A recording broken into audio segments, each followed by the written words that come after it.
Question number 50 ने एक मीनार के पाद बिंदु से एक भवन के शिखर का उन्नयन कोण 30 डिग्री है और भवन के पाद बिंदु से मीनार के शिखर का उन्नयन कोण 60 डिग्री है।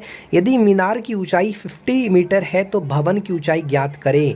एकदम क्वेश्चन आराम से बनाएंगे, पेशेंस के साथ देखिए और चैनल पे नए हैं चैनल को सब्सक्राइब भी करें और लाइक भी करें, ठीक है। तो सबसे पहले एक मीनार बनाते हैं, ठीक है। तो ये आपका मीनार हो गया, ये आपका बेस लाइन है, ठीक है। ABC मीनार है। उसके बाद एक मीनार के पाद बिंदु से एक भवन, तो इसका एक भवन ले लेते हैं। ये आपका क्या है, मीनार है, ध्यान रहे मीनार, और ये आपका क्या है, भवन है, क्लियर। उसके बाद बोल रहा है कि मीनार के पाद बिंदु से एक भवन के शिखर का उन्नयन कर। मीनार का पाद बिंदु ये वाला कहलाता है, पाद बिंदु यानी फुट ऑफ दिस मीनार, ये वाला। और मीनार के पाद बिंदु से एक भवन के शिखर, भवन का शिखर ये वाला हो गया। तो यहाँ पर जो उन्नयन कोण, ये जो एंगल बना रहा है, ये एंगल आपका 30 डिग्री बन रहा है। उसके बाद कहता है और भवन के पाद बिंदु, तो भवन का पाद बिंदु ये वाला हो गया। भवन के पाद बिंदु से मीनार के शिखर का उन्नयन कोण 60 डिग्री है। मीनार का शिखर ये वाला हो गया, इसका कितना डिग्री बना रहा है, तो यहाँ से जो एंगल बना रहा है वो आपका 60 डिग्री बना रहा है। आपको एक्चुअली यहाँ पर क्या फाइंड करना है, यदि मीनार की ऊंचाई 50 मीटर है, यानी मीनार की ऊंचाई आपको 50 मीटर गिवन है, तो आपको एक्चुअली यहाँ पर भवन की ऊंचाई ज्ञात करना है, यानी ये वाला, इसको कुछ मान लेते हैं D, तो ये नहीं BD आपको फाइंड करना है, ठीक है, क्लियर।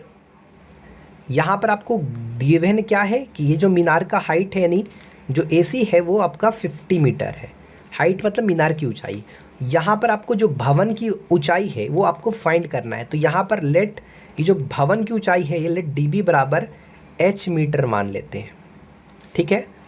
अब आपको क्या करना है, लेट नहीं लिखना है, माना की, क्योंकि हम हिंदी में पढ़ा रहे हैं तो माना की लिखिएगा, थोड़ा इंग्लिश में हैबिट हो गया मेरा, कोई दिक्कत नहीं ना आपको।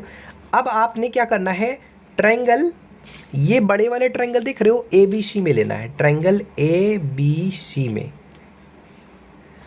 आपने क्या करना है, किसी तरह से ये आपको किसी तरह से इस AB का लेंथ फाइंड करना है। और आपको पता है कि ये जो 60 डिग्री इसके सामने वाला जो साइड है वो परपेंडिकुलर कहलाएगा और ये बेस कहलाएगा। और किसी तरह से ये बेस आपको, यानी ये AB निकालना है।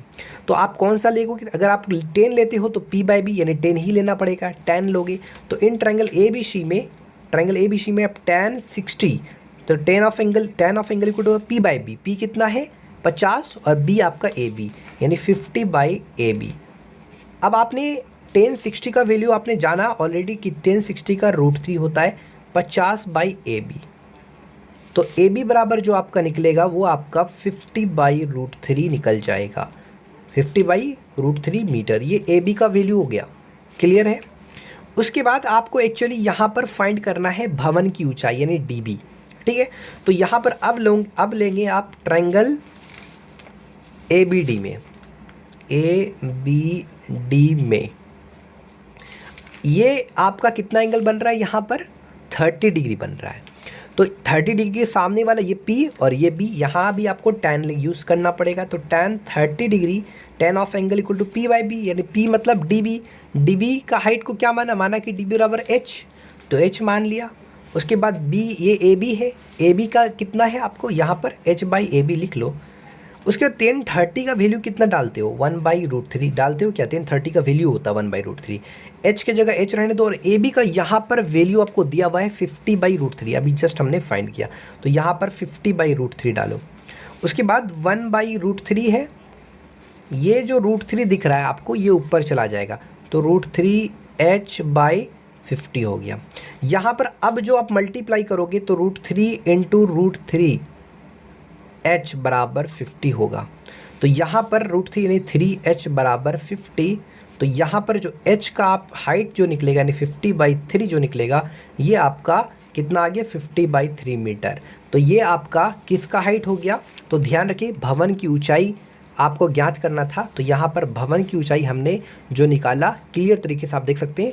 इसलिए जो भवन की ऊंचाई हुआ, भवन की